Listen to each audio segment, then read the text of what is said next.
Okay, it's recording. Welcome to the DevOps sessions. So we are going to discuss today on creating an account in AWS, and we will start with small Linux machines. Okay, so let me bring up our everyone. If you have laptop on, so you guys can go ahead and log into your AWS account.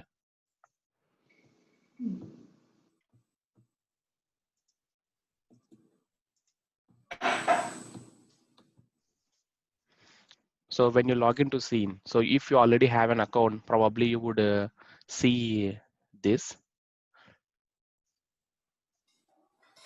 So if you already have created services, you may see a different screen.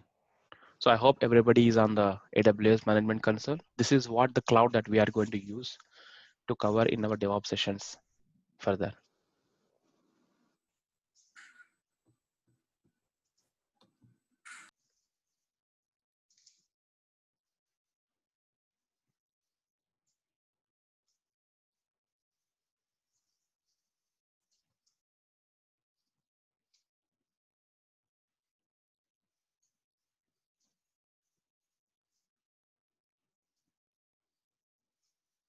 Okay, so I hope everybody is doing. So first thing what you need to do is change this to North Virginia. So you might be having the Ohio or something else. So this is usually picks up based on the location you are located. Okay. So currently, I would recommend that everyone chooses North Virginia, US East one. The reason behind this, so in case AWS releases any new service, the first service will be launched in this region only. So I would highly recommend that you choose this. If not, there is no worry, but make sure that you remember, whenever you log in, this may changes. Okay, just make sure that you always log into one region and you always pin up the machines. So if I create a VM in this US East 1 region, and when I log in, it switches automatically to US East 2, then you don't see the VM that you launched before in US East 1. Okay, Excuse so me. that's, mhm. Excuse me. Yeah. Will you please let in Sangam in? Oh, He's sure. waiting. Sure. Thanks. Mhm. It should not ask me to admit, to be honest, because we are using Yeah. the, Yeah. I don't know why it yeah, was yeah. like. I'll check that. There may be some settings. So, hey Sangam. So now we are in US East 1. So we need to use only one region all the time. Okay. So I'm switching to US East 1, so which is nearest to me. So then you go to all services here. Everyone with me, you go to all services. So you see compute, satellite, management, quantum, container. So they are grouped. So these are the services being offered by AWS and they categorize them. So currently we focus on the compute, in which we are going to use a EC2. EC2 means Elastic Compute Cloud. So I'm going to EC2. Everyone also go with me, EC2. And then, so you have here launch instance. So the AWS is famous to change their UI as and when quite often, because now whatever you see tomorrow, you may not see the same screen. They may see a different screen. Okay. So I'm going to launch the first instance of my Linux machine. Okay. So just follow my instructions and nothing else. I click on the launch instance. You go to launch instance. This is going to give me a page to fill up the form. Okay, so Amazon has so many variety of Linuxes we have. So it can be Amazon Linux or Red Hat Linux or SUSE Linux or Ubuntu Linux. So since Red Hat Linux is mostly used across all the industries, let's pick up this one. Okay, Red Hat Linux. So the first thing you need to focus is the free tier eligible.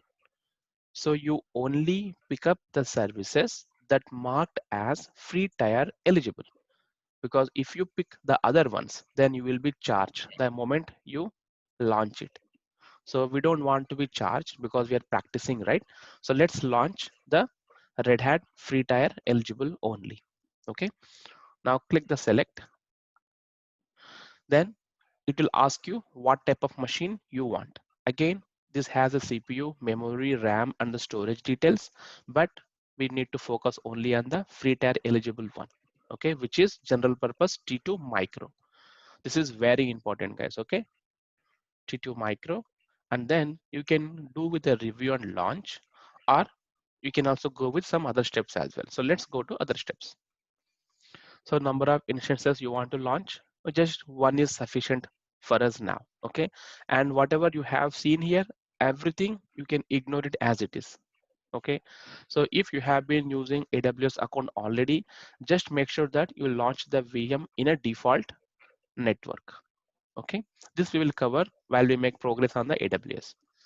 So now let me add the storage. So storage part, 100 GB sufficient, more than sufficient for us to work. So don't change anything, just click tags.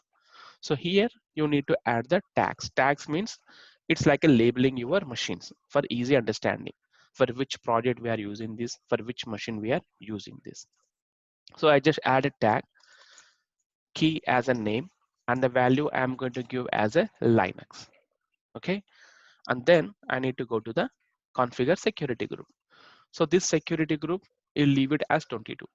The 22 means this is called port SSH. So now we are in cloud, right? So when you are in cloud, anyone can access it, right? From anywhere. This is how the cloud concept works. So here we are allowing only port 22. So if somebody trying to access my machine on a different port, my AWS doesn't allow, says that boss, you're not allowed, because this machine is only allowed to access on port 22. So port means a door.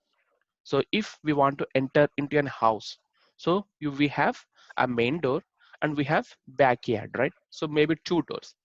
So if you don't have the backyard, you only allow the main entrance, right? So if somebody want to enter into your house, they have to come through the door only.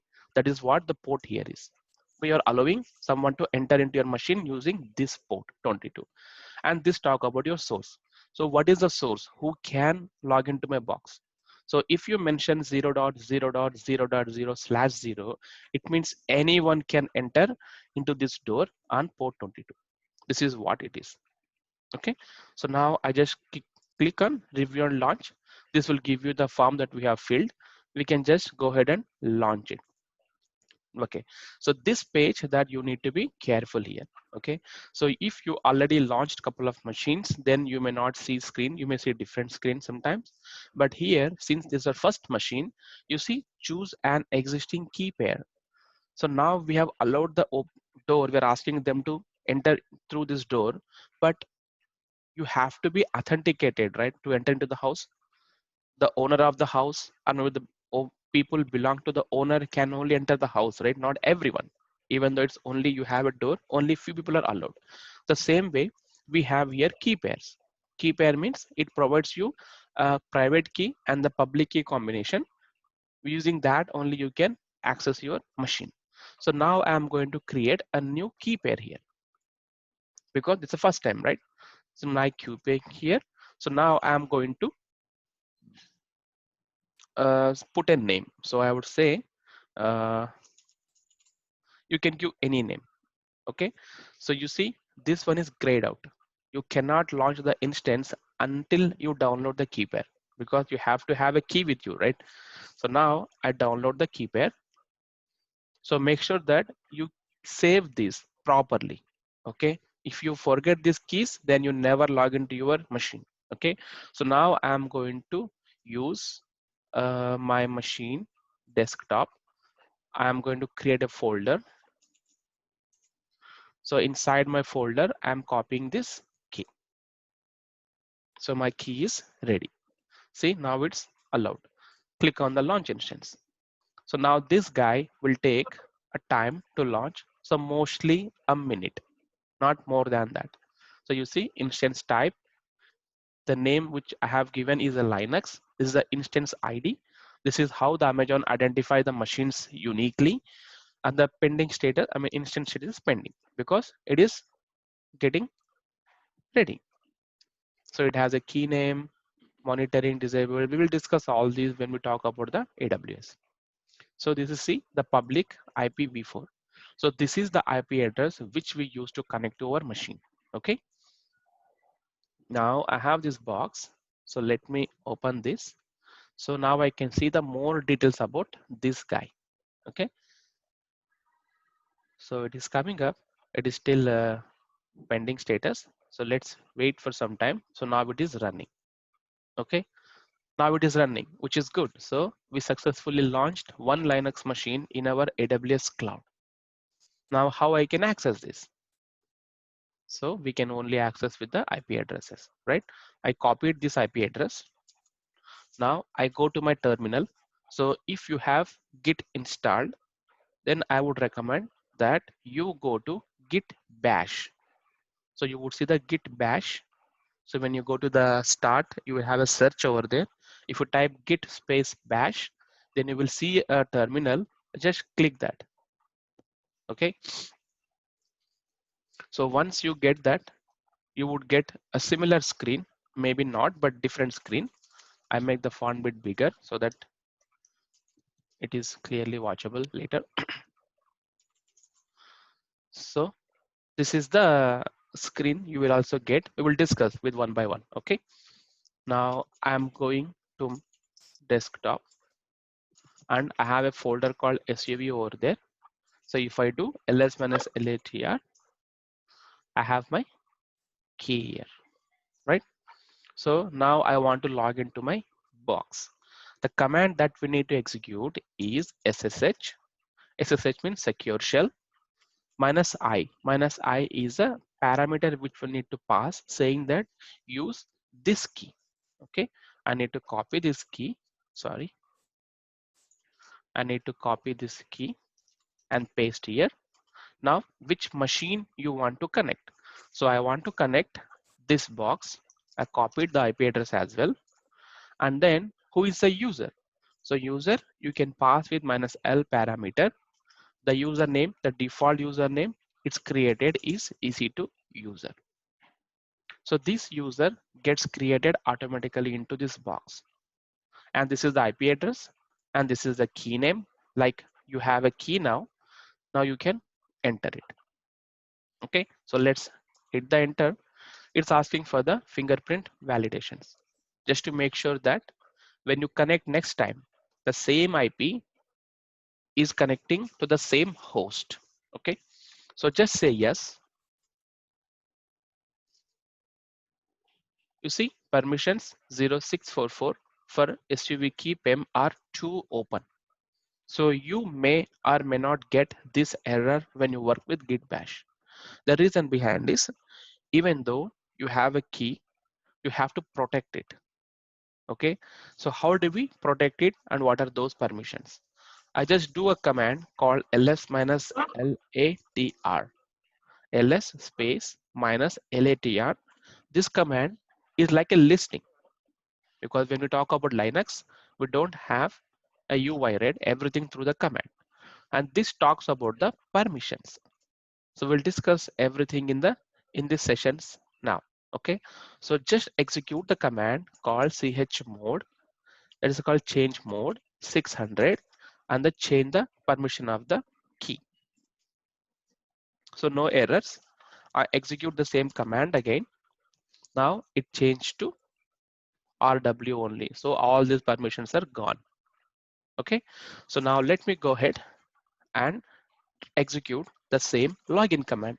I just use up arrow and down arrow to go back and forth the command that I executed. So I just use the up arrow and I goes to the command which I'm looking for. I hit it now. So it is gone. How I can differentiate?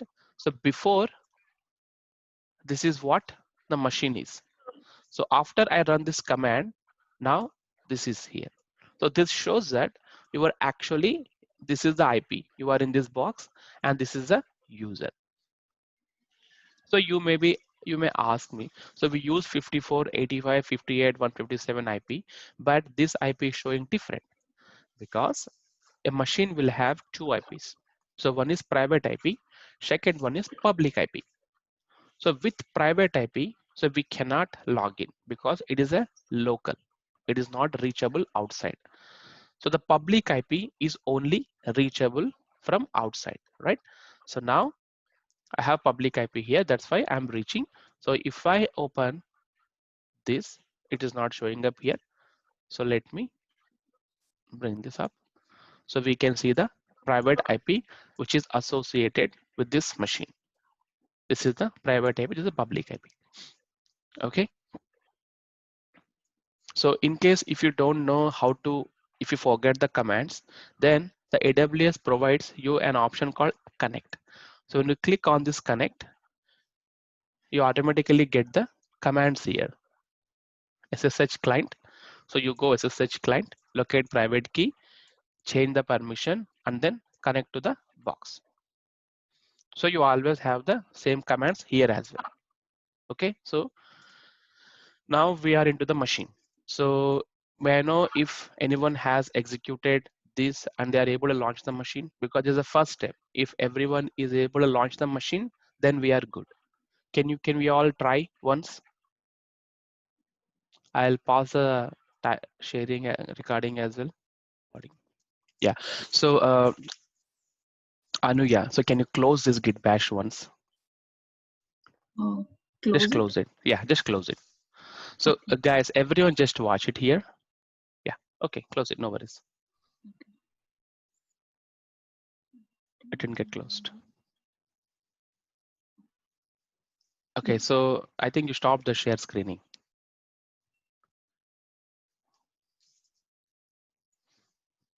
Yeah. Are Yeah. you able to see? Sure. So now this is the machine. She already launched the 3 machines here. So can you go to the folder that you have the key copied? No, I just go to the folder. Yeah. So everyone see Yeah, it it's here. in So she has downloads. downloaded the key in the downloads folder.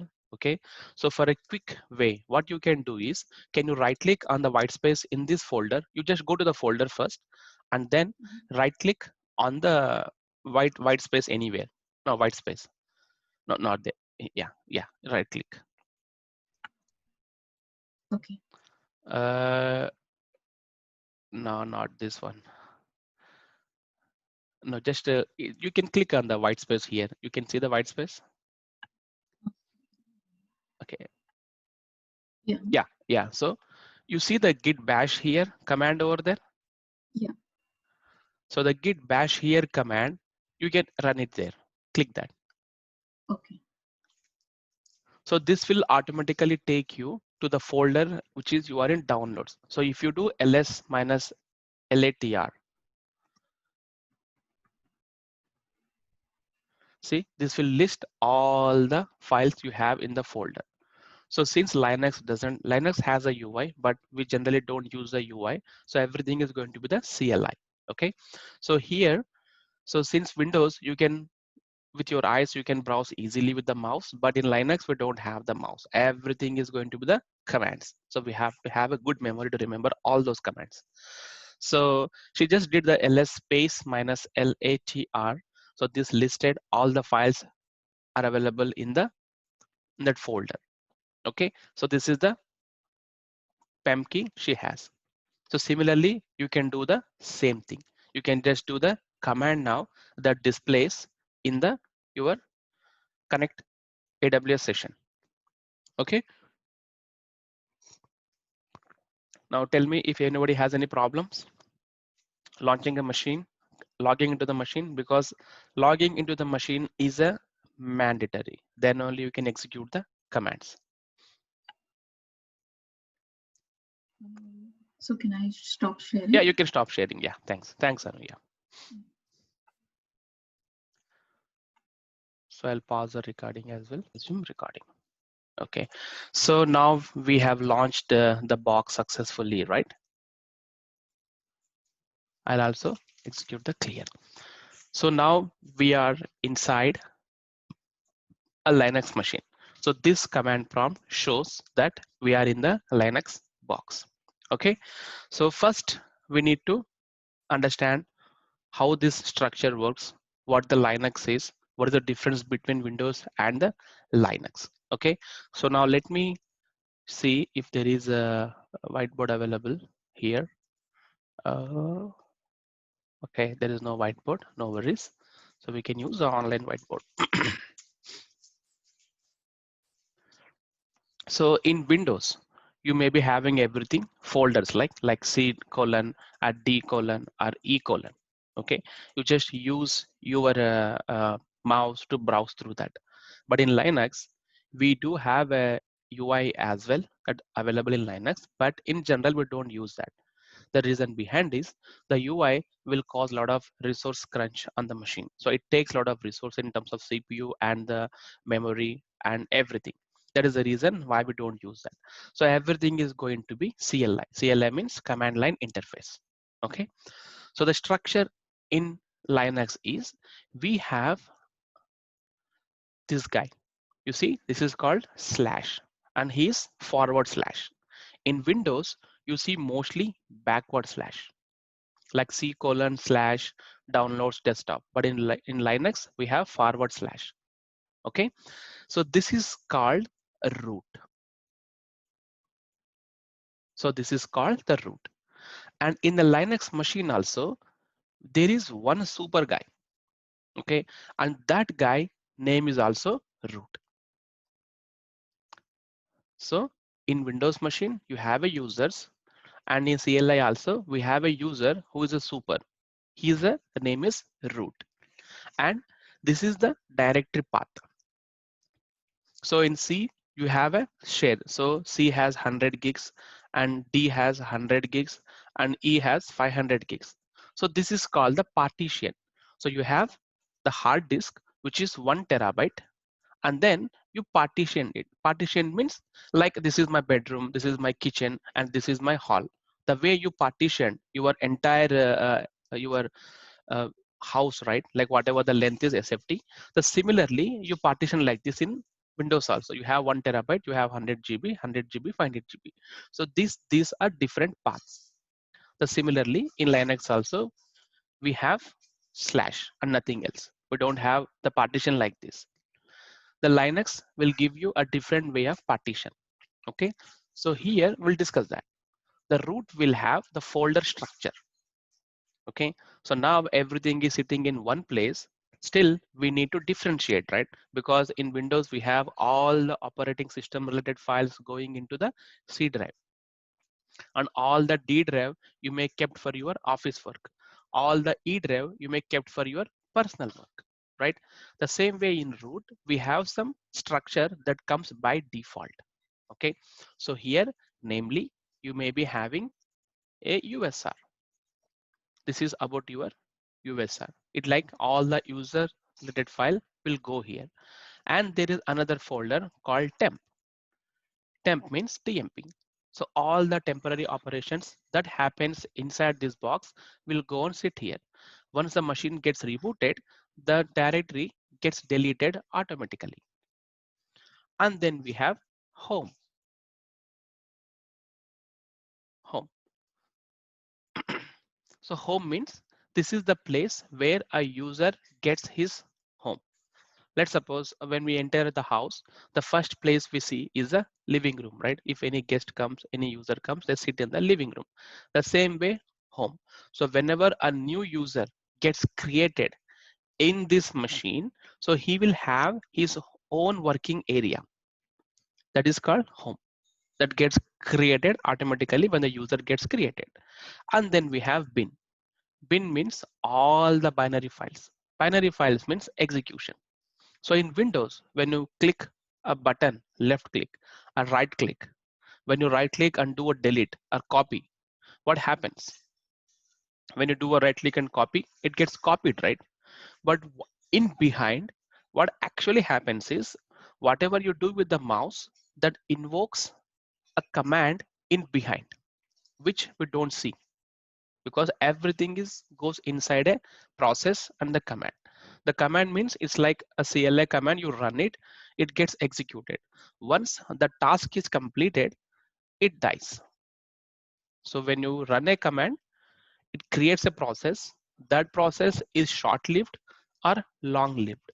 Short-lived process we cannot see because it gets died immediately. Like I just need to copy it. You just do a right click, copy. So the command got executed, it did the copy and done. It's died. How about the Windows OS? Windows OS is also a copy a command. It gets run through the commands, couple of commands. But Windows OS always runs on because it's a long lived process. If that process dies, we cannot see our operating system, right? That is the main reason. The same binary is also all here. So whatever binary files are needed to run your Linux machine will go and sit in the binaries. And we also have a SBIN. SBIN means secure binaries. So these are more secure. So binaries can also be executed by the users or guest, but SBINs will only done by the root. Okay, and so on. We have so many. So we have var also. Var means all the variable related file, and then we also have the OPT. OPT means optional. So in case if there are any optional software that we need to install, they go inside the OPT. So these are the 4 directories you see in a Linux machine when you logged in. Okay, so now let me show you quickly. So now I am in the box. Okay, so the first command I'm going to tell you is pwd. It says print working directory or present working directory, whatever it is. So if I do the pwd, so it shows I am /home/ec2 user. So I am working here. So here means, so this is the slash and this is the home, and inside the home there is a directory called ec2 user.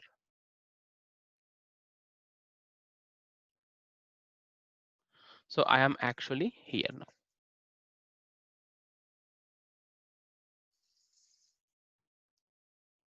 Okay, so I'm here. So if I want to go here, so how can I go? I need to make a jump.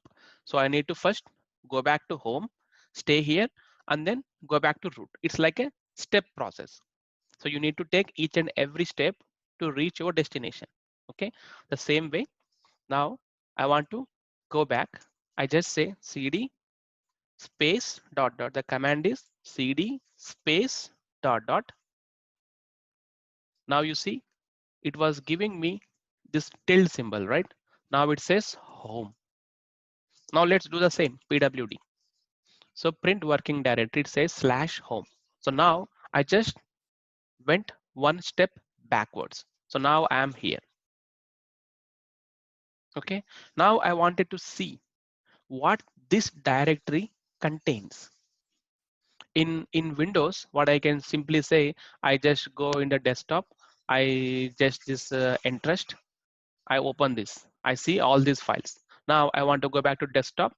I can simply take this. I went to desktop. Now I can see all these files, right? Similarly, now I want to see all the files created in the home. The command for that is ls. ls is list. So ls is a command that will list the contents inside this directory. Okay. See ls, if I do, it has one directory, and directory is ec2 user. So if you want to see when this is created and all, Lokesh, one yeah, quick question. yeah, If you press that home, so we have some files in the home because that one is saying there is a no files in our home. No such files or directory. So we have to put some files in that. yes, Okay. we will, I will show that. So Mhm. now I do ls. So ls is just giving me the ec2 user, right? Now I do some more. So I have ls minus l. So command again, ls is just giving me this one. Now I do ls minus l. If I say here, so it is giving me some properties of the file. So it says that this is the, forget about all this, we'll come back. This says this is created at this time, October 3, 1:15, ahead of us. Maybe it's in GMT. Okay, this about this ls minus l. Okay, so now again I want to go back. So I want to go back again, cd space dot dot. See again I went one back. Now I am in slash. If I do pwd, I am in slash. So here now I am. So since I am here now, so under the root I have a link. to all these directories, right? So I can see all the files directly linked to this slash. So it means I can only see these directories. So if I want to see further, like what this home contains, what this USR contains, what this var contains, again, I have to take a step inside. It is like now I just came to a hall. So I can see kitchen, I can see bedroom, I can see bathroom, I can see living room. So if I want to see what is there inside the kitchen, I need to open the kitchen door and then go inside, right? Then I can see only what we have inside the kitchen. So you may be having a lot of some wardrobes, kitchen utensils and all, right? The same way here as well. So now I can only see what I linked to this dir root. So now I'm inside the root. I do the same command called ls. ls means list the contents. See, I have so many bin, data, etc, lib, media, opt, root, sbin, sys, so on, so a lot. I want to see the properties of that. ls minus l. See, it has all the, it's get August 12, October 3, April 23, August 12, blah, blah, blah, blah, blah. You see, so many. And you also see some color changing, right? So this guy is in blue, but this guy is in cyan color, and this guy is highlighted with a green. What is all significance? Yes, each and every will have its own significance. Okay, we'll discuss that. So far with me, everyone? Any doubts? No. No. No? Cool. So we are in the slash now, which is the root. So now I can see all the linked files. So these are all linked files. So now I wanted to see what is there inside the OPT, optional. So now I want to go here. So if it is a house, you need to take steps to go inside that room, right? But here, how I can go? The command is called cd. cd means change directory. Okay, change directory. So what I am seeing only these files. So I go to OPT now. See, I'm inside the OPT. If I do print working directory, I say I'm inside the slash OPT, like I'm in slash kitchen now. Now I want to see what kitchen has inside. So if I do ls minus l, it is giving me nothing because it doesn't have any files. It is empty. Okay, now I'm done with the kitchen. I want to come back. So how do I come back? Same cd space dot dot. If I do again ls minus l, now I came back to the main hall. Now let's look into the bin directory, which may be having a lot of files. I go inside the bin. I do ls minus l here. See, there are so many files available. So these are all the binary commands. So whatever commands we are executing, like if I do ls, ls is what? Listing. So why it is able to list it? Because ls has some steps. If a OS receives this command, do these tasks. This is what everything is coded, and this code, everything is here. Okay, so now we went to bin. Now go back. Now I want to go to my home directory because we are not supposed to create any files anywhere. We can only create our files in our working area because that is the place where we are supposed to work, right? I go again. I want to go to my home directory. So where my home directory is, you have a home here, and then you have a name. So name of the user. So there is a directory gets created based on the username. This is the EC2 user. So now I have to go to cd slash because I'm going here, home, okay, here, and one more slash because differentiate, go to EC2 user because I know there is a directory called EC2 user. See, now I'm directly jumping 2 steps forward. Okay, so first go to the slash, then go to the home, and then go to the directory. See, now if I do print directory, I'm here. If I do ls here, ls minus l, I have no files. Now let's create some files. Okay, so how do we create a file? The first file we are going to create as the command called is touch. So touch is a command that will help you to create the files. Okay, so touch the file name. So I'm going to create my first file, right? I'll give command, you have to be very careful. Touch space and then the file name. So my first file.txt. So here it doesn't matter whether you give extension or not, whether .txt, .zip, .exe, because in UI in Windows, if you have a file with .exe, the Windows will automatically run it. If you have a .zip extension, then the zip installed in your OS will start unzipping that file. So if you have some .java files, then Eclipse or VS Code that you have a default editor will try to open it automatically. That is the significance of extensions actually. But in Linux, we don't have a UI, right? So even though you mention extension, it doesn't open automatically. So everything we have to open it through the commands only, right? But giving extension to the file is a good thing because you come to know what type of file it is. That's why we put the extensions. Now we have touched my first file txt. It didn't give me any error. It means the file is created. So let's see, ls minus l. So now I can see my first file created. October 3, 1355. So let's see what actually system time is. So I would say the command called date. So date command will give you the system date.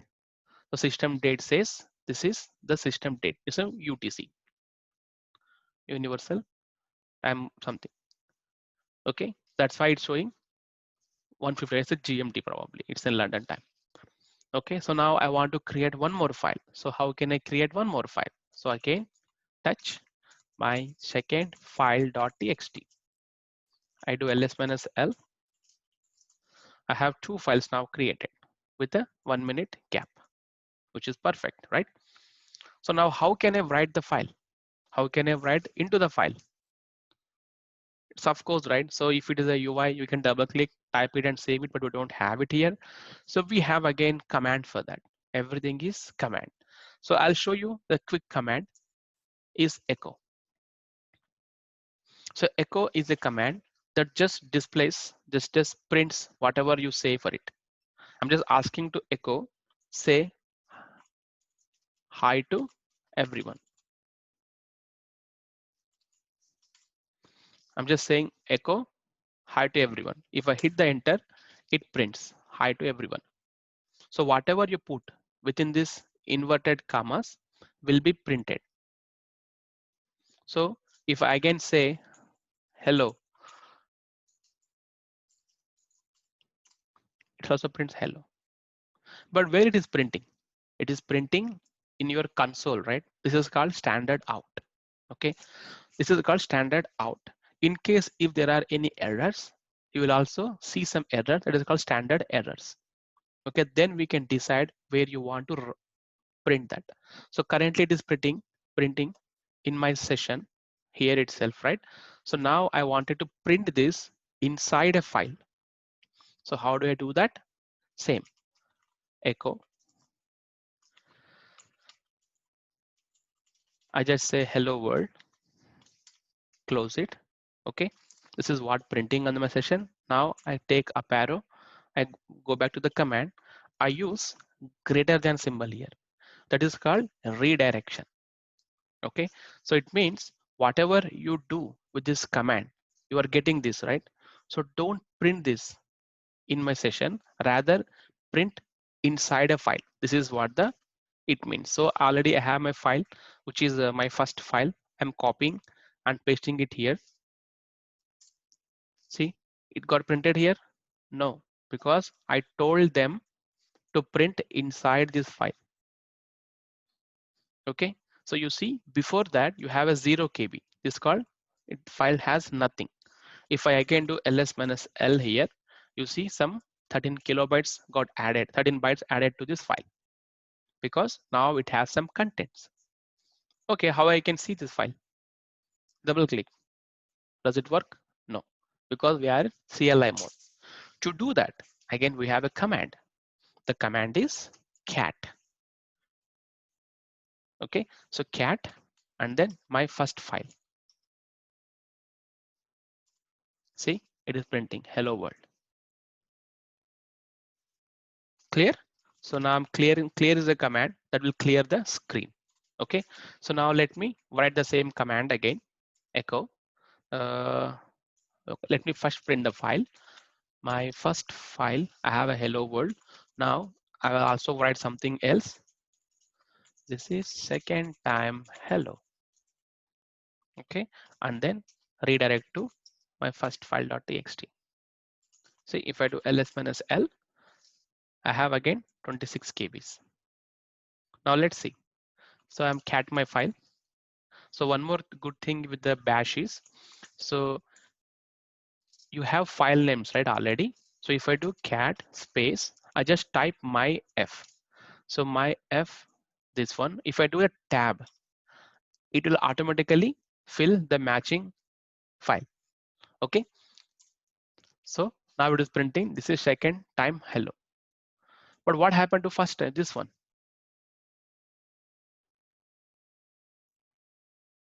So we had the much file contains, has this contains hello world. But when I do the second time, it got overwritten, right?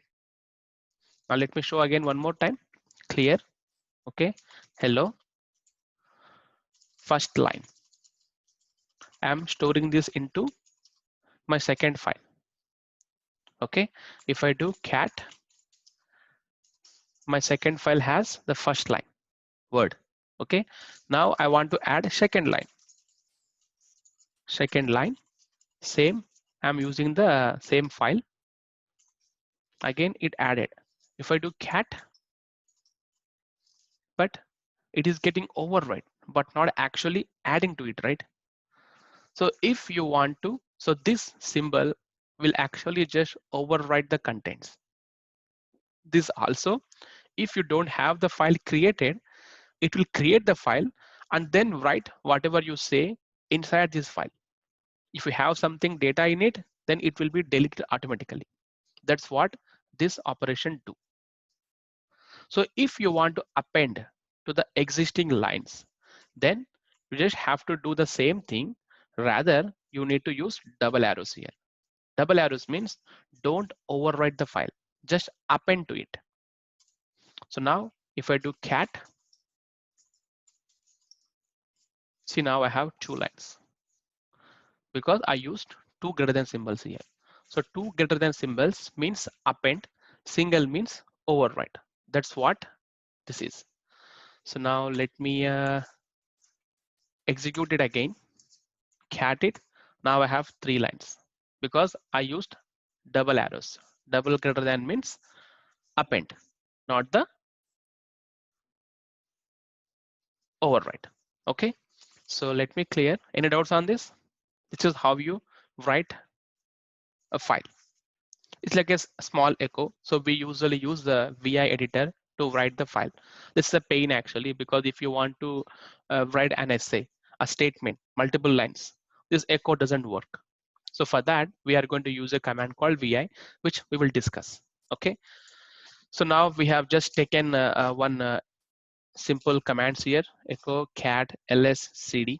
Okay, let's discuss bit more commands. So now, okay, so let me open up the slide. So which we have it, which I have, come on slides, yeah.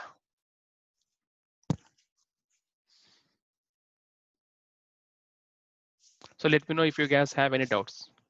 If not, then we are good. All good. Cool. So let me bring up this slide. I have just added some of the, we'll take 10 minutes break at 9:30. Okay, 9:30 is fine, right? Okay, so let me bring up the Linux.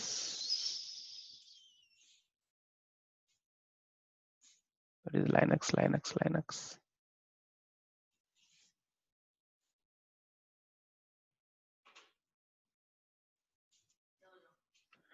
Where is Linux? Come on, man.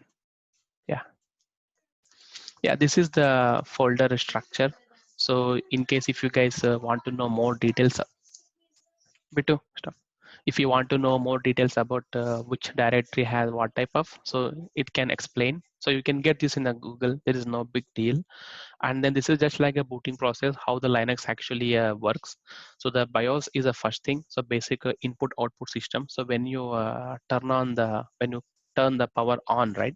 So this is a guy first takes your starts it. It has a small cell in it, and then it executes a MBR, that is a master boot record. So that contains where is your grub informations. And then once the grub is started, then it invokes the files in the init directory. The kernel then invokes into the init files. That init file will have a run level. Run level means Linux has a multiple run levels. Whether you want to start from a CLI, you want to start a UI mode, you want to start a network mode, safe mode. There are so many modes. That is for the admin people. So we don't care about that. We only care about the run level. So run level is normally it has a six I think UI level. It has multiple run levels. And then coming down, so we have some commands captured. Yeah. So we do have some commands here. So let's discuss on these commands. So we have discussed the ls command, which is a directory listing. So another good thing here is, so we don't call folders. We don't call folders in Linux. We call them directory. So in an interview question, if someone asks, so if you're explaining something on the Linux interview question, do not say the folder. Okay, we should always say directory. In Windows, you call it folder. In Linux, you call it directory. Okay, but be careful over there for the naming. The ls directory listing, ls-a all formatted listing with hidden files. So it is going to give the hidden files. So if you want to hide a file, you don't want to show it. In Windows, you just do right click and click on hide this file. That is hidden. But in here, how do I hide the file? If I do ls-l, I'm getting two files, right? So let me hide a file. Same touch command. So if you start a file with the dot, that will be hidden. Okay, this is secret file. I would say secret.txt. It got created. If I do ls-l, do you think it is coming? No, because I just created, right? It's still not coming because it is a hidden. So if I do ls-la, LA means listing. So these are all the parameters. So ls is the command which will just list the contents. If you want to see the properties, then we need to pass the options. So -l is going to give a long listing of the contents. And if I do ls-la, this gives long listing and also hidden files. You see, now I got the hidden file as well. So we have a .ssh, which is a hidden. This is a hidden, and these are all hidden files because it has a dot. Okay, and then we also pass a parameter called ls-lat. T means it sorts time-wise. It is going to sort based on the time. So this is the latest created, right? It goes top. But if you have thousands of files, the latest created file will go up. We don't see that. Again, we need to pass a parameter called R. R means reverse. So reverse means it's going to print them in a reverse order, like what you call increasing, decreasing order, right? The same way. The latest file will come in a bottom so that we can easily get the file that latest modified. So those are all the options we have with ls-latr. The CD is a change directory, so which we change that multiple directories, and the CD is a change to home. So it says, now I want to go to the root. I just go to /cd. See, directly I jumped onto the root. So here, I was here, I directly jumped here by saying cd/. I skipped all this. Okay, now if I want to go somewhere, if I want to quickly go to my home directory, I just say cd and hit the enter. It will automatically take you to your home directory. So you see tail symbol, this is your home. That's what the just cd command does. Okay, and then we have pwd, which is called a print working directory, and then make directory. So now we know the file creation, right? So let's try to create a directory now. Okay, so now I clear the screen. I do ls-latr. It's showing me the .secret file. So all our files. So let me create a directory now. The command is mkdir, make directory. So directory name is going to be, I would create say DevOps. Hit the enter. Now I do ls minus latr. So here we have DevOps directory getting created. So how do I know whether it's a directory or a file? It's very easy. You will have a different colors. If you see this color, it means it's a directory. If it is not, then it's a file. But that is not the right way of identifying. The right way of identifying is this. If I do ls minus la, let me clear it. I do ls minus ltr. You see that D symbol here. So this is called the file permissions. Okay, this is all the file permissions. Okay, so D means directory. This is about your directory. Okay, so if you see D here, it's directory. If you see just dash here, it's a regular file. Okay, so now if I want to go to directory, so if a directory, you can go inside. If it is a file, you cannot. You can only see the contents, right? So now I want to go to the DevOps directory. ls minus latr, I have nothing. But you always have these two directories, hidden directories created, which is dot and two dots. Okay, you can ignore that. So now I am inside the working directory. Now I want to go to the temp directory directly. So how I can go? I can go backwards, right? Like cd dot dot means you are going one step back. So you are in now root. Again cd dot dot, one step back, home. Again cd dot dot, you are in the root now. You have to execute 3 commands, right? But there is a shortcut. So now I'm going to the home. I'm going to DevOps folder. Okay. So again, I am at the same place. Now I want to go back to the same root with one command. The same is cd space dot dot slash one folder up dot dot slash two folders up, right? So I was here. So this dot dot slash takes me here. This dot dot slash takes me here. Okay. If I hit the enter, where I am in home because I jumped 2 places. This is how you can also do like this. Okay. So now I clear this. I hit the enter cd. I'm in the home directory. Now I want to go to temp directory. So I can go to cd slash temp. So saying first go to the slash and from there go to the temp directory. If I do ls minus latr, I have all the files here listed. Okay, that's about your cd change and all. I'm here now. Now I'm DevOps folder. Now I want to delete the file. So to delete the file, the command is called rm. Rm means remove. Remove this file. I just copy this and then paste. So remove file. That's it. It got deleted. If I do ls minus latr, it got deleted. Delete this directory now. So before that, let me first copy. Okay, I want to copy this file. Okay, so the copy command is cp. So copy command takes 2 parameters. So one is source, second one is destination. Like even though if you want to copy, you need to go to the folder, right click, copy the file or folder, and then go to the target directory and then paste it over there, right? The same way here, copy works same with the command source and destination. So now what is your source? My source is this file. And where you want to copy? So I want to copy the different name. That's fine.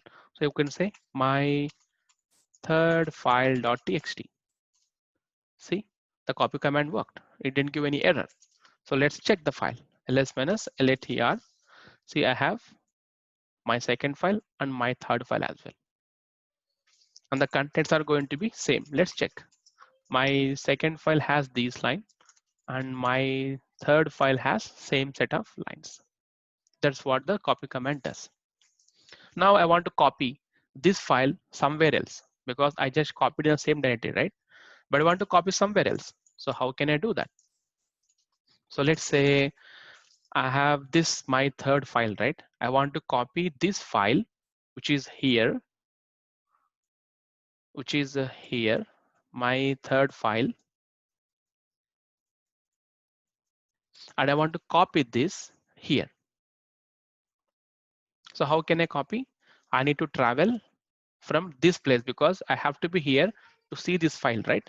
So then copy this file, then you have to go back, and then go TMP and then copy it there. It's a relative path travels. Let's do that. Now I'm copying my third file. Where is destination? My destination is /tmp. So it says copy the contents and copy it here /tmp directly. See, now if I do ls minus latr, it is giving me the file which already I have, but I need to check in the /tmp because let's go to /tmp. I'm in /tmp now. If I do ls minus latr, see, I have my third file here. This is how you copy. Okay, now go back to the directory, home directory. Here, clear the screen. So rather than you going to TMP and doing a ls minus latr, you can also perform a remote operation. So now I do ls minus latr. If I hit it as it is going to list the contents of the present working directory. But if you want to list the contents of a remote directory, you just pass the directory name here. Then it is going to list the contents inside the remote directory. You see, this command and this command is same. The only parameter change is /tmp, but the contents is different. The reason behind is ls minus latr is going to list the contents of the present working directory, whereas if you pass a parameter with the directory name, it is going to list the contents of the directory of this, whatever we pass it. That is the difference. Okay, clear with me, everyone? Yes. Yes. Cool. So let's now do a remove. So we need to remove as well, right? So now I'm going to copy my third file inside the DevOps directory. Okay, I copy my third file. So I want to copy in DevOps, right? So where is this DevOps? In the same directory. So I don't need to mention the path, DevOps/. Okay, so if I do ls minus latr, I have the file. See, the DevOps was top, but now it came bottom because it got updated. So let's go inside the DevOps. See, I have my third file here. Okay, now I go one level up.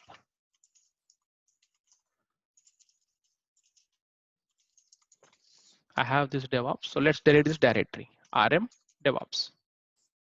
So what it says, cannot remove DevOps because it's a directory. So remove command will only work on the files. So let's try if we have rmdir command. It says fail to remove DevOps directory not empty. So there is a file command called rmdir remove directory, which says it cannot remove because it contains some files. Of course, right? If you have some files, why should delete it? So it's giving a warning. So how you can override this? By just passing -f, which is called force. It says force is not there.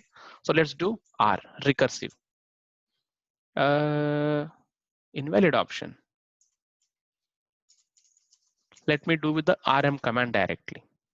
Rm -f DevOps is a directory. If I do rm -rf, it's gone. So what this is saying, right? So rm -f, even though you pass the force, it says cannot directory because I cannot delete it. I set R parameter, which is -r, which is name is recursive. It's going to say that do a recursively. So delete the whatever files it has first, and then delete the directory. That's what the rm -rf do. So when you are in a Linux machine, So when you are working on the files, when you are deleting the files, just make sure that you execute this command only if you know what you are doing. The reason behind is the same thing happened when I was working in London. So same thing happened. So one of the guy accidentally deleted the root file system, and then it brought the entire application down. Okay, so be careful. So when you're executing this command, okay. So now, which is good. Now we are deleted the file. RM is going to delete the files, and then we have a copy we covered. We also have a move. Move means what? It's like cut and paste. Now we know copy paste, right? The cut and paste. So how do I do cut and paste? So let's do move my third file from here to, I want to move it to, maybe let's first check. Let's create directory called DevOps with command mkdir ltr. So we have a DevOps directory. Now let's copy, move this file, move my third file into the DevOps directory. It moved. The MV is a command for the move. CP is a command for copy. So move nothing but cut and paste. Okay. If I do ls minus latr, see my third file is gone. Where it is gone? We moved it to DevOps directory. Okay. Let's check the DevOps directory. So let's do a remote operation of ls minus latr DevOps. So DevOps contains my third file txt. Okay, that's what we do the move. Okay, now how about the rename? Now I want to rename the file. See, my second file is misspelled, right? So how do we do the rename? So let's see if we have a command called run. Run we don't have. Rn also we don't have. So there is no rename. Let's check the rename full command. Yes, there is a command called rename. So how do I know? When I do the run, it says command not found because there is no command for that. Rn not found. But rename, yes, it has. But how to use that? I don't know. To do that, there is a command, try rename dash dash help, which is going to give you the instructions of how to use this command. To do that, rename dash dash help. See, rename dash dash help gave me this information. So it says usage, rename, we need to pass the options, expressions, and the replacement file. So it says lot, okay. Rather than rename, we can also use some brain here. Okay, we know that move is going to do a cut and paste. It is going to delete the file and then create a new file, nothing but, right? The same way, if I just want to rename this file, my second file, I just do the same command called move, okay? I'm moving the file of this to this. So what I'm doing now, I'm just moving this file to this file. Where I'm moving? In the same directory because I did not mention any directory in front of this. So this is how you can quickly rename the file as well. If I do ls minus ltr, see, it was no D, now we have a D here in the same directory. So the move command can also be used to rename the files and the directories. Okay, that's what the move does. And then we have a len, and then we have a ln. Ln is a link file. What is a link files? So link files are quite important in the Linux because in the Windows also, you can also create the shortcuts. Like you have a file inside your D directory, folder, and then the file. So if you want to go to that file, you have to always click the double click the D drive, go to the folder 1, then folder 2, then folder 3, then access the file, then double click it. It's a multiple step process, right? But you can also create a shortcut. So if you go to that file, you select the file, right click on the file, you will see create a shortcut to desktop, some option. If you select that, there is a link file gets created on your desktop. So if you just double click that desktop file, then the file will get automatically opened, right? So if you haven't done this, try it once. The same way in Linux also works like that. Okay, so we can also create the link files. Okay, so how we are going to create the links now? Okay, Upi, can you go on mute? Yeah, so now we have this link file, right? So let's create the link files. So now I have the file here. Okay, so I don't have any files here. I go to the /tmp. I go to the /tmp. I'm in /tmp file. So let me create one file here. Okay, let me create a file. Linux is awesome. I'm printing this into a file called abc.txt. Okay, I have the file here, abc.txt. Okay, now I go to my CD. I'm inside my home directory now. Okay, I do ls-latr. So I don't have the abc.txt file here. So what I have done is I created a file here called abc.txt. So if I want to see the content of this file, so if I am here, so I need to go to the /root /tmp and then read this file, which is a lengthy, right? So now I'm going to create a short link here. So inside EC2, I'm just going to create a link file called abc.txt. So when I call this, then it will automatically call the file which is in ABC. So if I edit the contents, this will actually store inside this /tmp. If I delete this file, it gets deleted as well. I mean, the link file gets deleted. That is a link. Now let's go ahead and see. Okay. So now I have a file in /tmp, which is abc.txt. I don't have in my directory now. Okay. Now how am I going to access this? I clear the screen. Okay. So to access that, we have to use cat command, right? Display /tmp /abc.txt. See, you have to give the complete path, right? Now let's create a link file to this. Okay, I do ls-l. I don't have any file here. Now I am going to create the link file. ln is a command to create the link file. ln -s. Let me check the options. File and the link. Okay, so what is the file we have? So where is the file? My file is inside the /tmp /abc.txt. This is the source file. So what is your link file you want to create? Okay, I just want to simply say a.txt shortcut. So what this command is, ln -s is symbolic link. This is the source. Where is the source file? Where is the link?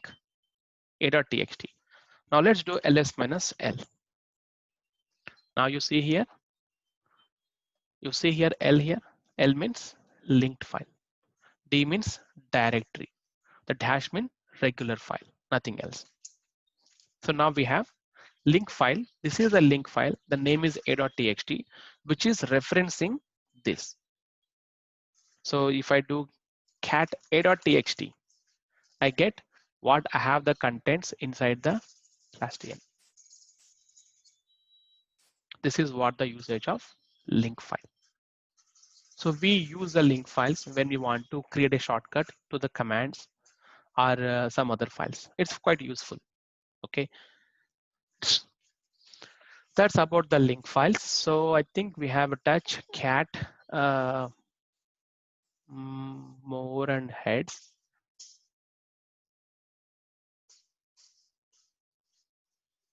Yeah, so touch cat command more. Yeah, so I think we can take a small 10 minutes break and then we can join. I'll just have another 30 minutes and then we are good. We can stop and then we can meet tomorrow and work on the remaining admin commands. So these admin commands are quite important for a DevOps engineer. So whatever commands so far we covered is just for you familiar with the Linux This is all your file operations, the user commands that we do.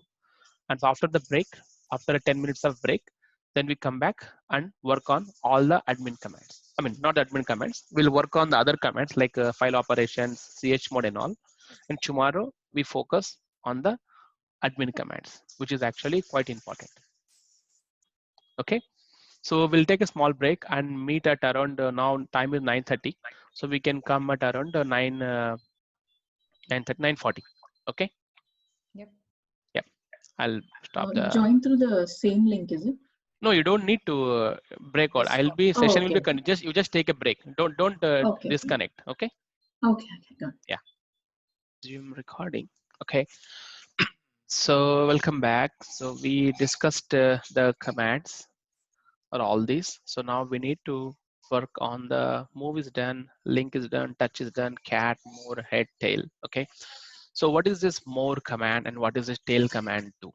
So why do we use that? So that cat command is a one that will actually display the contents of a file, right?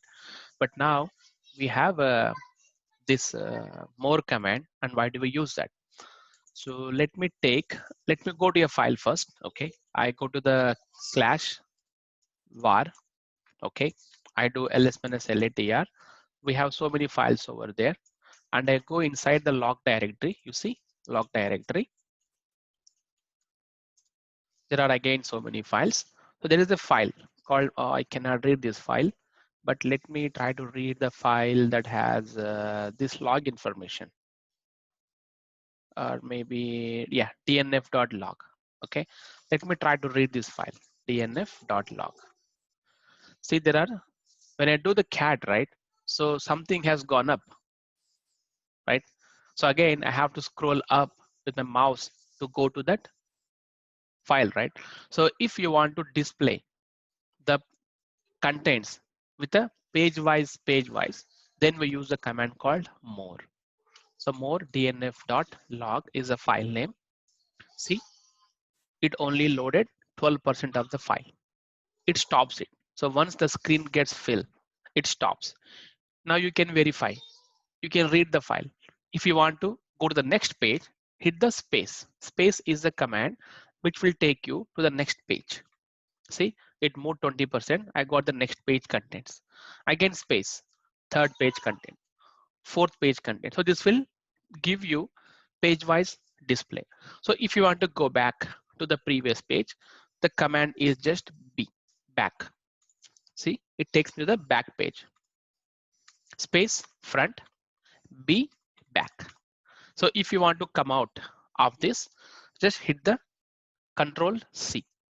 Control C is used to kill any process or stop any process. Okay, in Linux, if you're not getting the command prompt, just hit the Control C. This will kill the whatever process running, then give you your session back. Okay, just remember that. For that, that is the reason why we use the more command. The head is also same. So head will give you to cut the lines. So if you want to display only the top 10 lines, you use the command called head -10 dnf.log. This will only give you the top 10 lines. It's not displaying. Let me hit the clear. Head 10 dnf.log. You see? Oh, sorry, -10.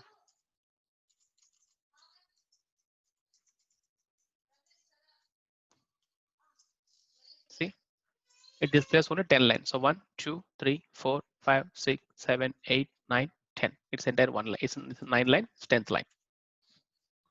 That is a head command. So if you want to display the last 10 lines, we need to use a command called tail. Tail -10 dnf.log. So this will give you the last 10 lines of this file. You can also change the number, whatever it is. You can do 100, you can do 1000 based on what you want to see. Okay, I just want to display last line, tail -1. So last line contains this. Same with the head as well. That's the purpose we use the tail and head. We also use tail command for other purpose as well. That is minus F. Minus F means if a process runs and the process is keep writing the log files and I want to see that, it is a minus F. Minus F will display the last 10 lines and also lets you watch the remaining log that gets appended. Okay, so if I do dnf.log, so it displayed last 10 lines and waiting for the cursor. So if any new line gets written into this file, then it get displayed here. So this is we use for when you want to monitor some processes, some jobs. Okay, again Control C is a command to come out. Okay, just remember. Now we're done with the tail and the head. Now let's discuss on the file permissions, which is quite important. 1 minute, beta. Can you reduce the volume, beta? Reduce the volume, beta. Please reduce the volume. Sorry, guys. So now we have a very important topic, which is the change mode, change owner. So this is about your file permissions. Okay. So what are the file permissions? Why they are so important to us? So if you want to protect a file from being open to everyone, if you want to protect a directory so that no one gets into the directory. So in Windows, of course, you can right click, you can change the permissions. So you might not have done that, but if you go to that folder, right click properties, you have a sharing security advanced something. So there you can protect who can see the file, who cannot see the file. But in Linux, completely managed through the file permissions. Okay. So what are those file permissions and why we need to concern? So let's go back to our home directory with just single command called cd. You do ls-latr. It displayed the file contents. So you see this rwx somewhere here. So this talks about your file permissions. Okay.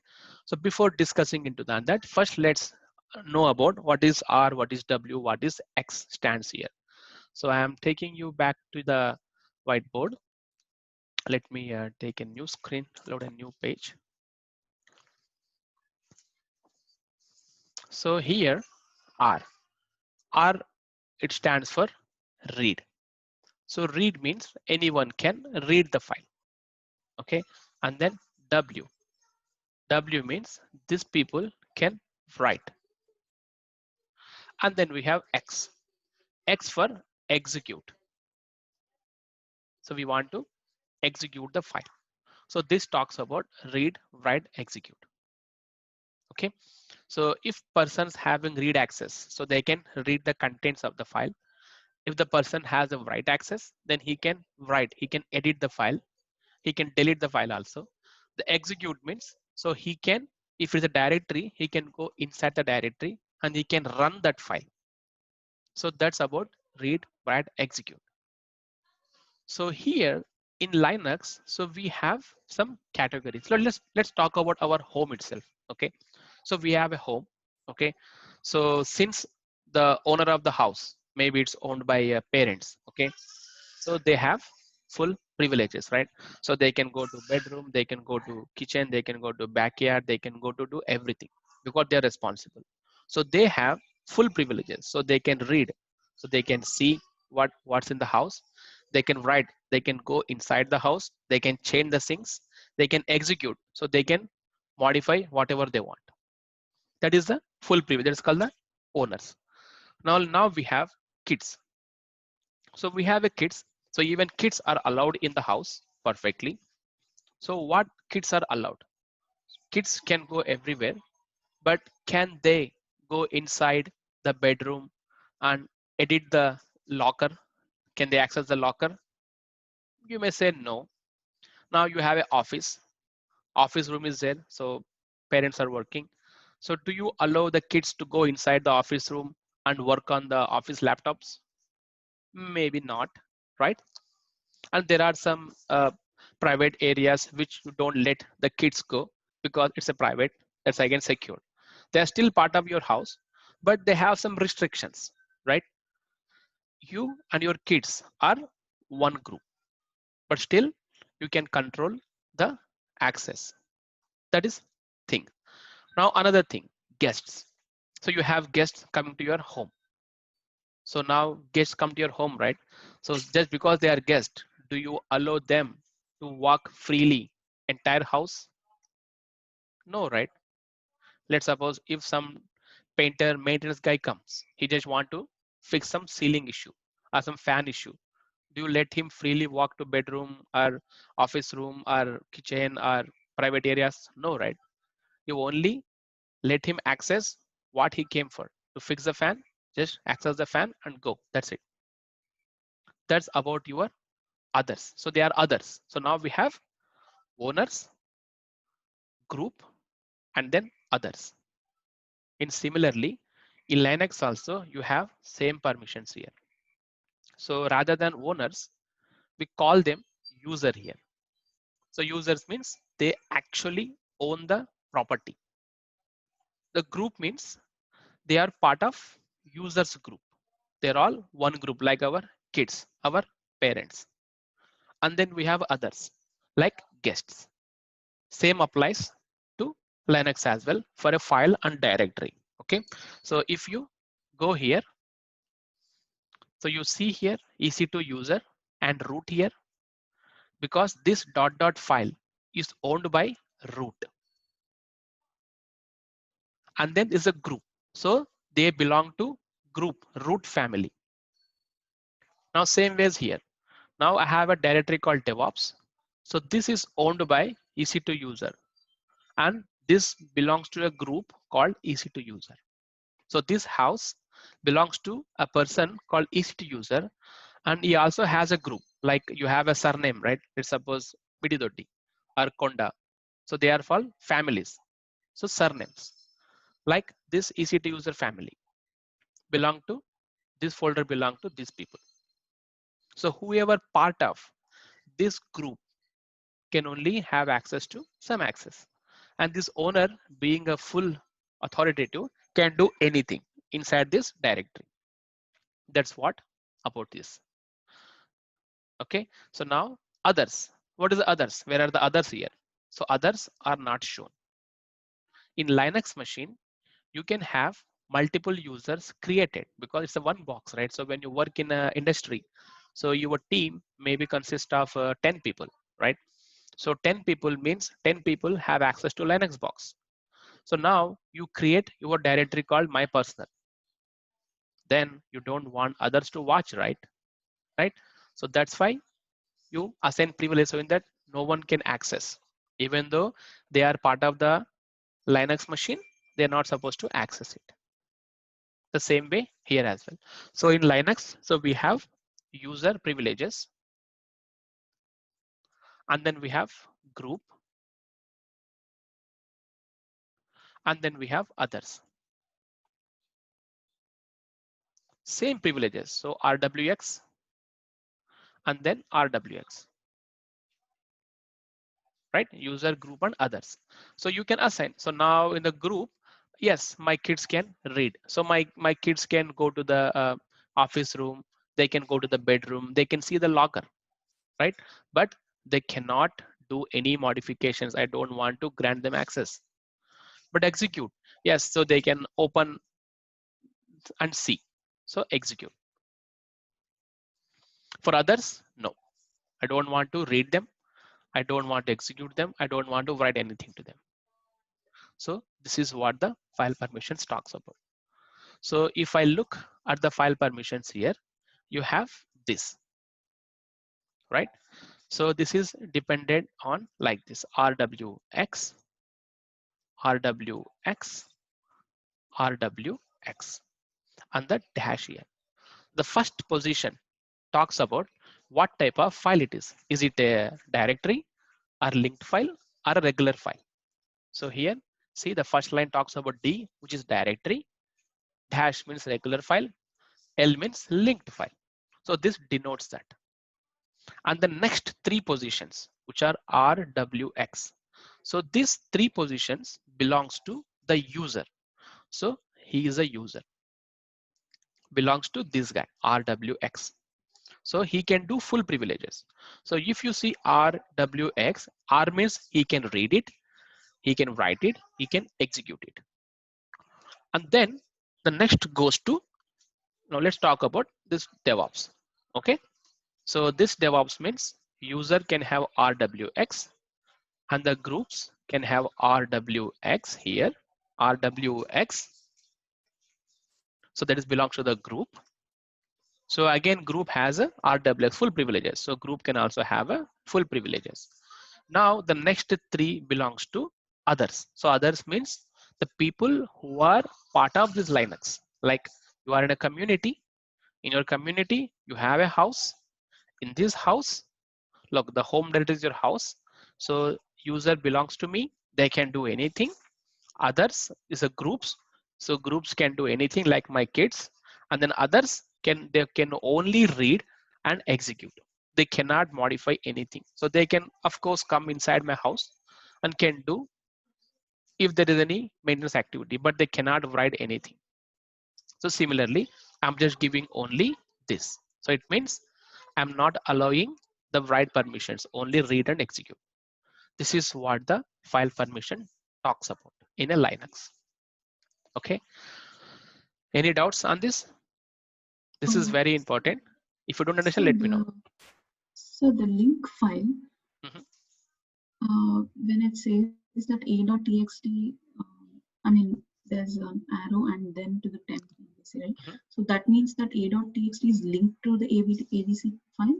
Yes. So a.txt is a link file, and this is just like a link. This has a source of this file. So whatever contents you write here will be written here. I mean, will be seen. It's just like a link, like a Okay. shortcut. Is it like a backup? No backup. It's just like a link, like shortcut. So now you have your Okay. cell phone, right? You have a cell phone. So you install the apps, right? You have a lot of apps, but you keep some of the apps on your desktop, like your main screen, so that you can easily go. Like I want to check the YouTube. So if you want to go to YouTube, you need to open your mobile and then change the desktops, find out the icon, and then click the YouTube icon, right? The same way, if you can also place a shortcut on your desktop, like you can move it, right? The same way the desktop is here. It's a link file, nothing else. Okay. So any doubts on the permissions? Read WX? No, right? Because it's important, that's what I'm saying. So RWX. So now let's work on how we are going to change the permissions. Okay. Now let's discuss on the changing the permissions. So now I create the file ls-latr. Okay. So maybe before change the permissions, let's show you some things. So now I am going inside the root. I do ls-latr, perfectly fine. So you see the bin file here.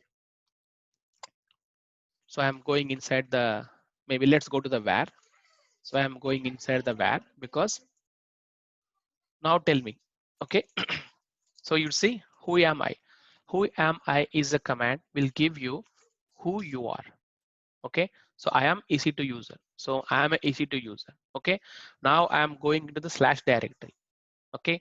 And this var is a directory which belongs to root. And the family is a root family. Okay. So now EC2 user is what? Is a different guy? Is he a root? Yes or no? No, right? And is he part of the root family?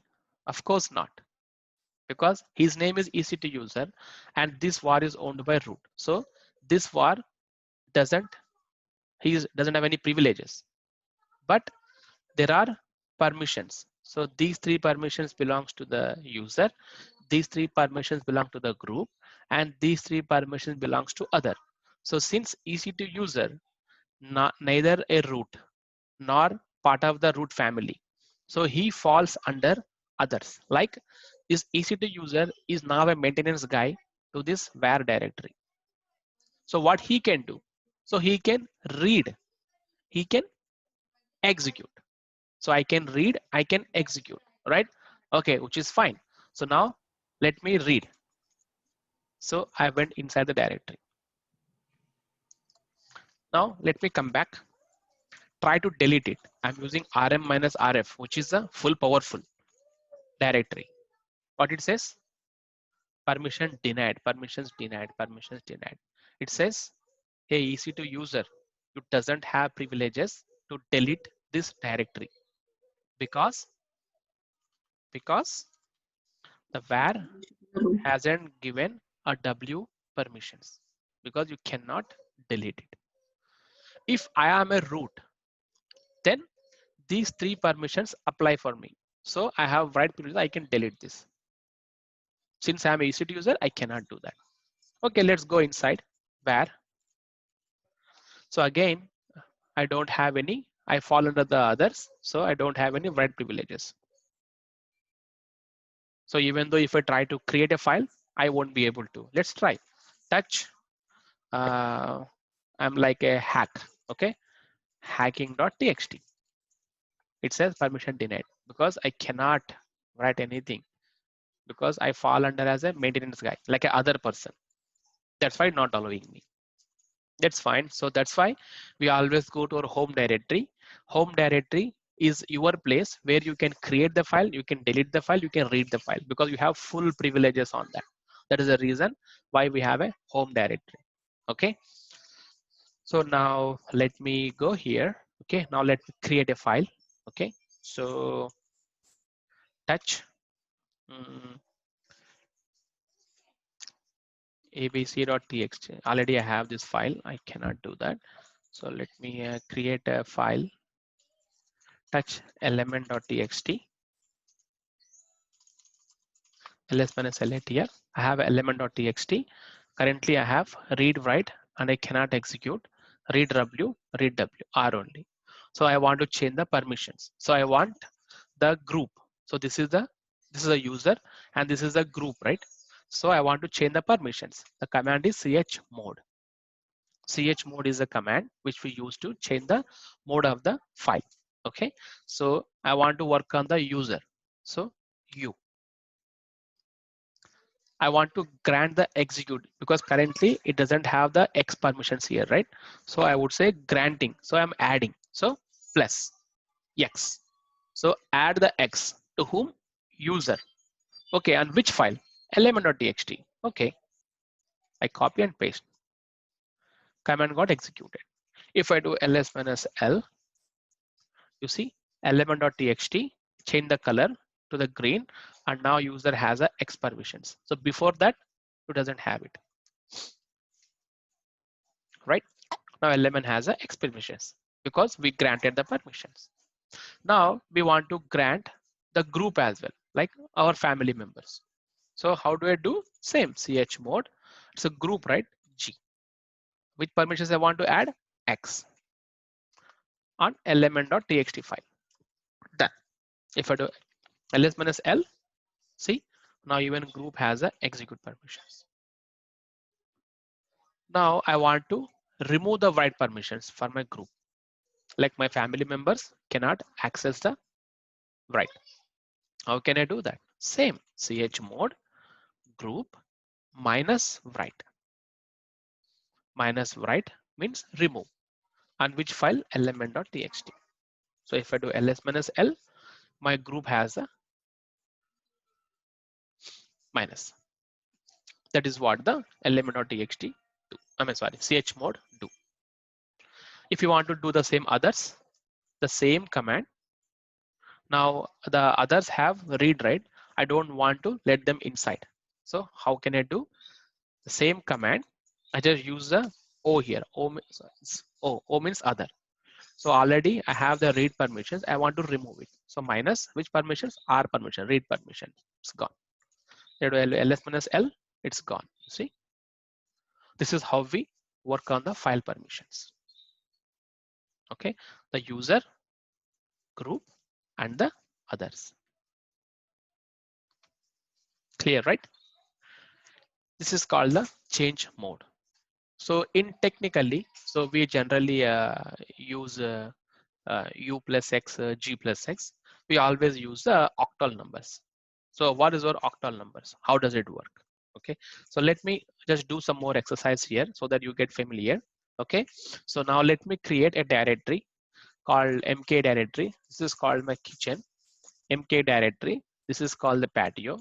MK, this is called my bedroom. Okay, MKDA3 office room.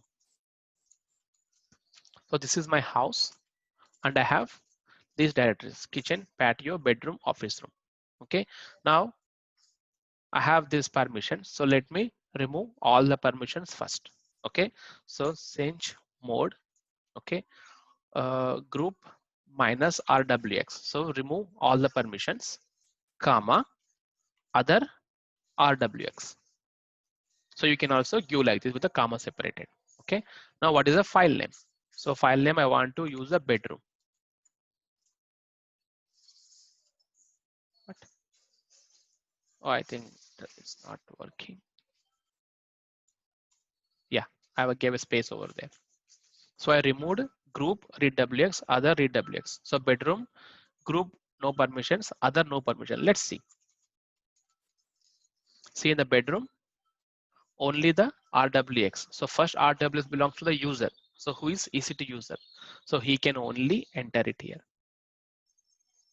So not a kid, not others. Not my family, not others. So let's grant the family members access. Chmod group plus read. They can only read and nothing else. Bedroom. See, now bedroom group has a read access, others nothing. So this is how you control the access. So again, you are typing this G plus U plus X is a bit pain, right? So it's quite convenient because you can easily remember. But when we talk about automating the stuff, then we always use the octal numbers. Okay, so what is the octal and how does it work? Okay, so now we have RWX, RWXX, right? So we are going to make a number out of that. Okay, so R, W, X. So let's go back to the maths class. So this X is called 2 power 0. So 2 power 0 is always 1. Number of 0 number of any power is 1. Now W is 2 power 1. R is 2 power 2. So 2 power 0 is 1. 2 times 1 is 2. And 2 times 2 is 4. So 4, 2, 1. So R is nothing but 4. W is nothing but 2. X is nothing but 1. This is how a number can be given to the permissions. So now R means 4, right? So 4, 2, 1. If you sum it, what it comes? 7. How about this? Same. 4, 2, 1. Sum is 7. Again, 4, 2, 1. Sum is 7. But here, 4, there is no 2, but 1. If you sum it, it becomes 5. Okay. So if I want others to give only read access, which is R, then I can just use the number 4.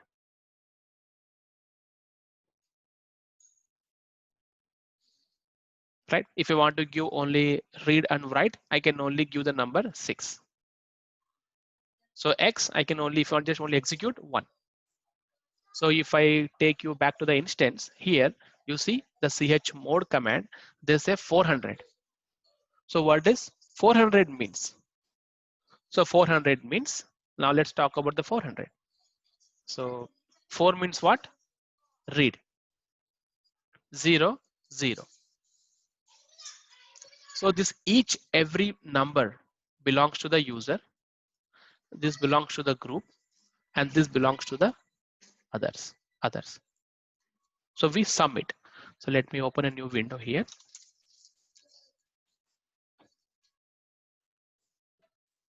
So read, I told you 4, 4, 2, 1. Okay. So if I have a file with the RWX, RX, R. Okay. So this file permission is going to be 4, 2, 1, which is a 7. This is 4, 1, which is going to be 5, which is 4, 4. So this file has a file permission of is 5754. It means this 7 goes to the user, this 5 goes to the group, this 4 goes to the others. So here they say 400. So what does 400 means? So 400 means 4. 4 means only read permission to user, right? And the 0. So if I divide, this 4 belongs to user, right? So only R. 0 means no privileges, others no privileges. This is what the command. So it means you are not allowing your group to access it, others to access it. Only user can read it even. They can't even edit it. This is what the property. It is like your property documents. You have a documents which you can only read it. You cannot edit, so you cannot tear it down. You cannot burn it. You cannot write anything because the important property, right? The same way. The key is also important. If you want to enter the house, you need to use a key. You can only keep it, execute it. But if you want to alter it, like break something, the key never works. Right? There's a reason why we block the write access as well. That's about your file permissions. Okay. So now, any doubts on this? No. Cool. No. Nope. It's good. Fantastic. So now let's work on the file permissions. How do we use the octal numbering here? Okay. So let me create a file again. Let me delete first all the files. So I want to delete remove -rf. Okay, let's talk about the example same like office room only. Okay, so currently office room has read wx, read ws, rx, right? So I want to grant the permissions. So user, I want to grant full. So 7, which is 7 plus 2 plus, sorry, 4 plus 2 plus 1. Now group, I just want to give only read access. So read means 4 because write and execute 0, 0. So 4 plus 0 plus 0 becomes 4. And the office room, no. And then, sorry, others is 0. So office room. So if I do ls minus l, see office room, only users can have read wx, group can only read, and remaining others is none because we use 740 permissions. Okay, so now we have a secret txt file here, right? So currently others can read it, but secret should be secret, right? But even group can read and others, I mean group can also write it.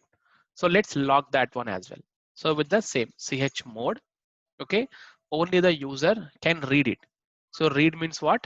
4. Okay, I can also edit it. So write means 4 plus 2. Like I want to give access user read and write. So 4 plus 2, 6. I give 6. And then group. I want to access group only write permissions. So read permissions, which is 4. And others, no permissions means no permissions means 0. Dot secret dot txt. Done. So before I was this, now this. See, only the user has read write, and the group has only read. This is what the octal permissions work with the chmod command. Okay, so if say someone want to grant the full access means everyone can do anything. Okay, so now patio, every can do anything. For that I use 777, which is full access. 7 means 4 plus 2 plus 1, 7, 4 plus 2 plus 1, the group, 4 plus 2 plus 1, others. So if I do ls minus la, see patio has full privileges. That is what we do with the file permissions.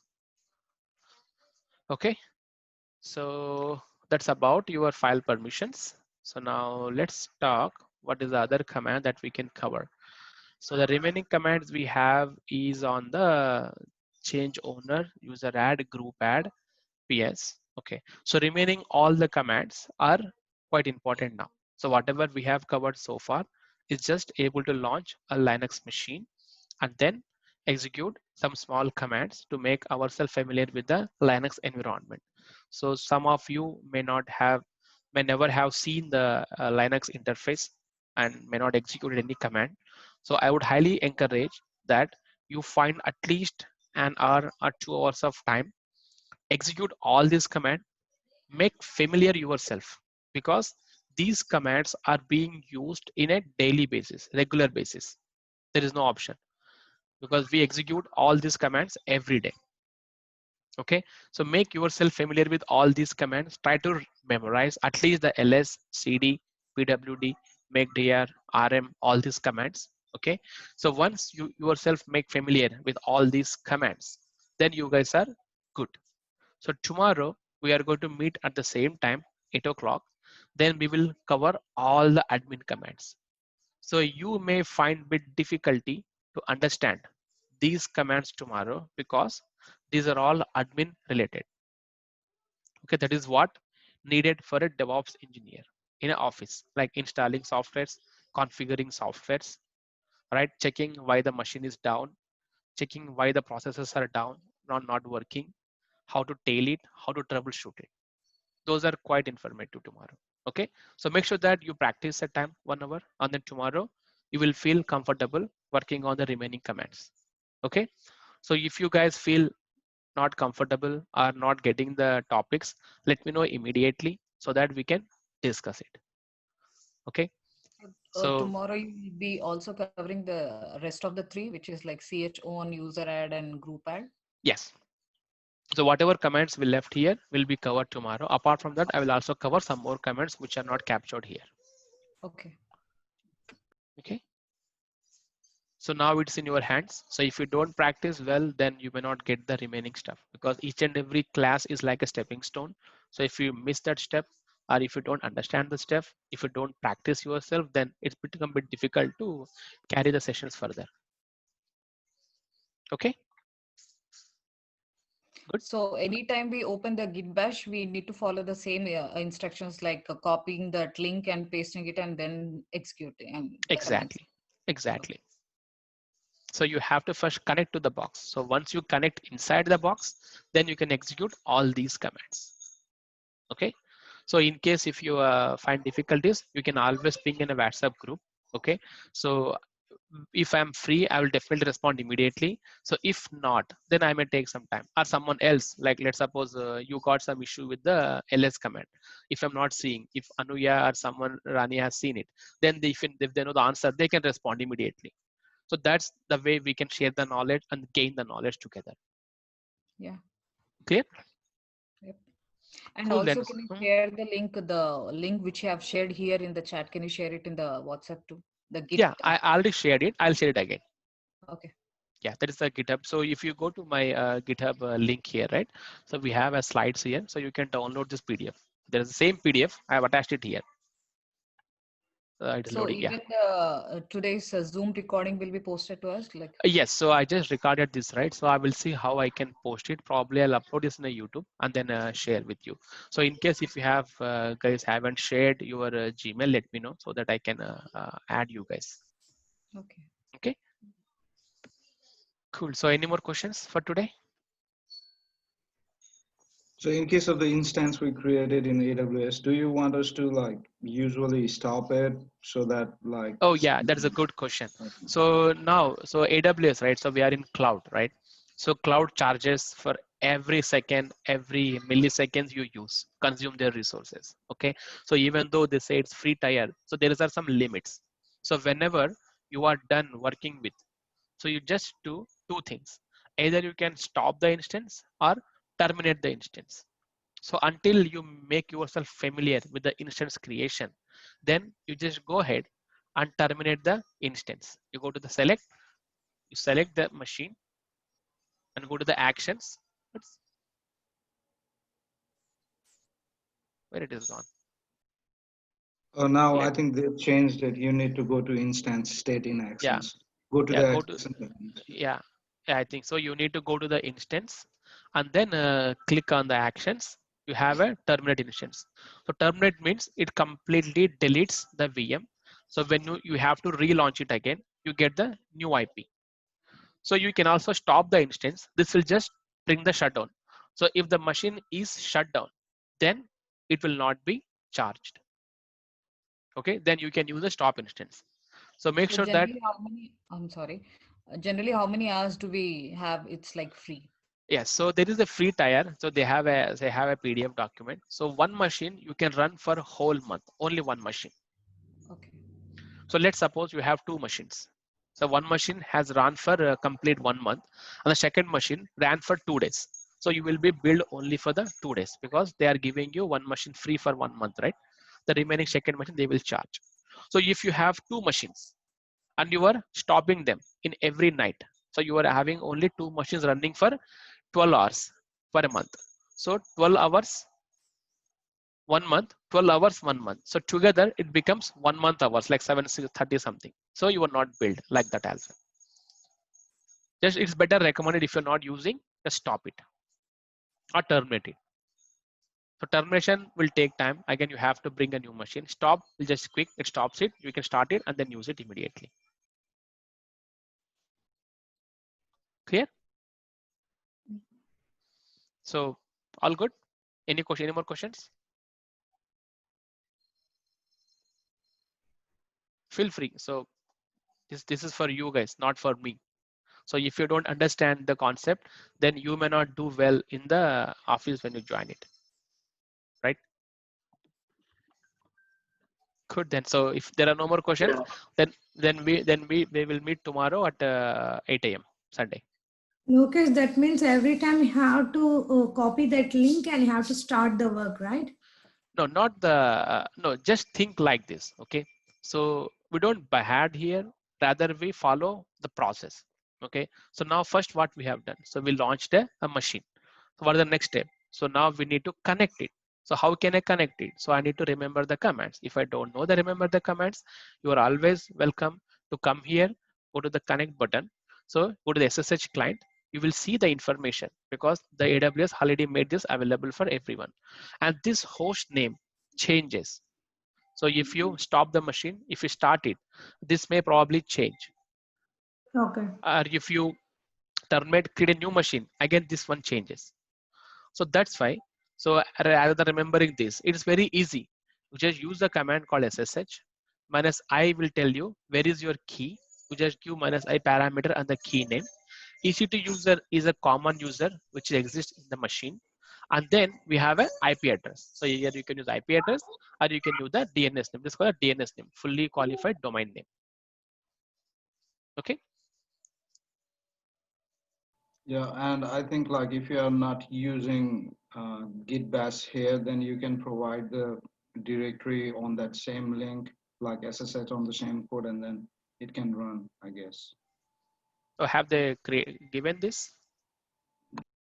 Like in SSH client, the code we are talking about, SSHI, and then go about that.